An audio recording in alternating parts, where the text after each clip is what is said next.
¿De qué manera los santos del Antiguo Testamento fueron salvos? Génesis 2, 16, 17 dice: y mandó Jehová Dios al hombre, diciendo: de todo árbol del huerto podrás comer, mas del fruto del árbol del bien y del mal no comerás, porque el día que él comieres ciertamente morirás. Adán tenía los 10 mandamientos escritos en la tabla de su corazón. Era el único ser en toda la historia de la humanidad en el Antiguo Testamento que era la imagen y justicia de Dios, a la imagen santa de Dios, el único ser justo que tenía un compañerismo sin igual con Dios. Pero recordemos que Adán cae y muere espiritualmente. Entonces la manera en que Dios decide relacionarse con los hombres cambió. Ya no puede ser por mérito alguno, por obra alguna, sino que esto se debe hacer de otra manera. El hombre no puede relacionarse con Dios como según le plazca o como según le parezca. El hombre ha muerto espiritualmente. El hombre es un esclavo del pecado. El hombre no es libre, sino que el hombre solamente puede hacer pecar, pecar y pecar, y todas sus intenciones, las intenciones del corazón, van hacia el pecado. El hombre no puede relacionarse con Dios como según le plazca o según le parezca. Se debe hacer a la manera de Dios. Vemos una promesa inmediatamente después de la caída, una promesa en Génesis 3:15. Y pondré enemistad entre ti y la simiente. Le dice Dios a Satanás: pondré enemistad entre ti y la simiente de la mujer. Esta te herirá en la cabeza y tú le herirás en el calcañar. Entonces tenemos que todos los hombres después de la caída tienen que poner su mirada en la promesa, que es por la fe en esta simiente, en la simiente de la mujer, que aplastaría la cabeza de Satanás en la cruz del Calvario. Todos los hombres después de la caída tienen que poner su mirada para poder justificarse delante de Dios. Inmediatamente Adán cree esta promesa, y vemos en Génesis 3:20 cómo nos dice: y llamó Adán el nombre de su mujer Eva, por cuanto ella era madre de todos los vivientes. Y Jehová Dios hizo al hombre y a su mujer túnicas de pieles y los vistió. Aquí vemos pues cómo Adán le cree inmediatamente a Dios, y le dice a su mujer: tú vas a ser, de ti saldrá la simiente, tú vas a ser la madre de todos los vivientes. Inmediatamente mira la promesa y dice que aquí dice que Dios hizo al hombre y a su mujer túnicas de pieles y los vistió. Recordemos que cuando ellos cayeron eran escondiéndose, pero inmediatamente cuando creen en la promesa, Dios los reviste de su justicia, de esa justicia verdadera, por ellos creer en esa promesa.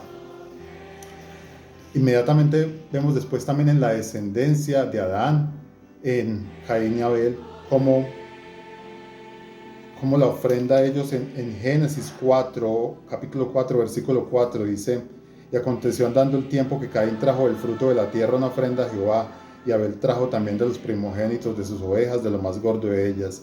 Y miró Jehová con agrado a Abel y a su ofrenda. La ofrenda de Caín no fue agradada porque lo hizo conforme a él le plació, como él lo quiso hacer, a la manera del hombre. Y eso tenía que hacerse a la manera de Dios. Caín lo quiso hacer por sus propios méritos. Recordemos que aquí es donde empiezan las religiones, de querer agradar con nuestros propios méritos. Pero recordemos que Dios está tan alto y el hombre tan abajo. Tenemos que poner la mirada en la promesa de aquel que había de venir, en la simiente de la mujer. Y Abel se agrada a Dios porque él miró la promesa. En Hebreos 11, el apóstol Pablo nos aclara esto y nos dice: por la fe Abel ofreció a Dios más excelente sacrificio que Caín, por la fe, por lo cual alcanzó testimonio de que era justo. Entonces recordemos pues que ya es una línea, ya toda la descendencia, después de la caída, después de la caída de Adán, todos debemos mirar aquella promesa, la promesa que es por la fe en la simiente de la mujer, de aquel que había de venir, la simiente que aplastaría la cabeza a Satanás en la cruz. Entonces vemos que Abel se justificó por la fe. Es una línea. Vemos después, muchos años, siglos después, cómo nace Enoc. Y este Enoc no era justo en sus propias obras, porque todo descendiente de Adán ha muerto espiritualmente. Pero este Enoc también, por la fe, fue traspuesto para no ver muerte. Vemos en este mismo Hebreos 11 como el apóstol Pablo nos dice: por la fe Enoc fue traspuesto para no ver muerte y no fue hallado, porque lo traspuso Dios. Y alcanzó testimonio, haber agradado a Dios, pero por la fe ¿en quién? En la promesa de aquel que había de venir. Vemos también en Abraham, como en Abraham dice que,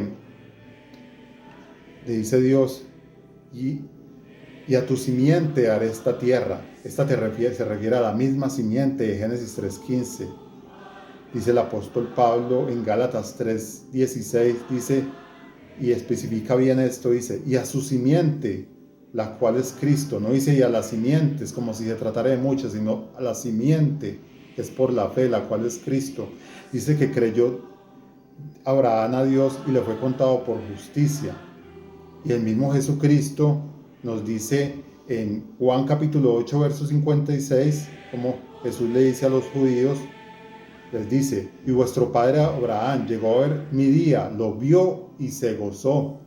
Entonces vemos pues que toda la manera en que los santos del Antiguo Testamento, y allí se llega a ver una línea pues en que, una línea todo en el transcurso de la Biblia, que es la justificación es por la fe, por gracia, por medio de la fe. Y cómo por medio de mirar esta promesa alcanzamos pues la justificación. Entonces tenemos pues que toda la escritura nos lleva hacia un solo punto, lo que es, los que antes fuimos muertos en Adán, ahorita fuimos justificados, solamente mirando a Cristo Jesús, el autor y consumador de la fe.